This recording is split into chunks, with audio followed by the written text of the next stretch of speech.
We were traveling through different parts of Kenya, training kids in STEM knowledge and robotics. We meet their students, but only one interpreter is, serving them. I think it just showed me how this community has been left behind.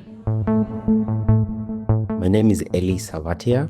I'm a 24-year-old social entrepreneur and a technology entrepreneur from Nairobi. And I run a social enterprise called Signvrse, which is a technology company that specializes in research at the intersection of sign language and technology and bridging communication gaps for the deaf and hearing community.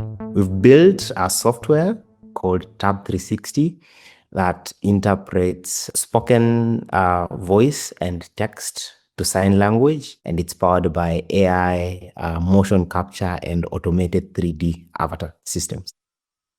Most of the tools back then were pretty much, video conferencing tools where you'd have an interpreter hop on a call. We started doing research on how can we now use frontier technologies like AI to bridge these communication gaps, making it as close to human, from the articulation with the signing, the facial expression. So we wrote a Python script that now did landmark detection that could detect, A, B, C, D. But then the challenge that came was that I think the only data sets that existed publicly were pretty much more American Sign Languages, British Sign Languages.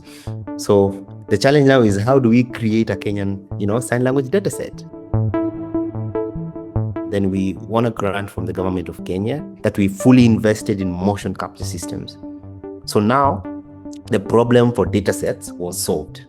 We could now work with deaf people, have them come to the office. After they wear these suits, we have them sign specific words and phrases, collect all that body data, then of course, process it in a specific format. Then now what our platform does is input text and speech, then it pulls a motion that plays in the avatar. So the challenge for motion capture now was it was an expensive journey to undertake. Just recently, we've been named among the 20 organizations that have been selected in the 30 million Google Org Accelerator. It's going to help us now leapfrog in terms of the research that we're doing internally, making it more efficient with data collection. So we have a target of 1 million signs.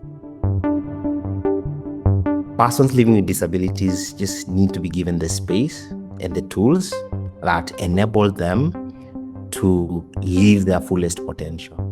So for a young deaf person or a deaf person, what that means is, do they have the tools that enable them to interact with the world independently? It's really rewarding to even see some success stories. One mantra that persons living with disabilities share is that there is nothing for us without us.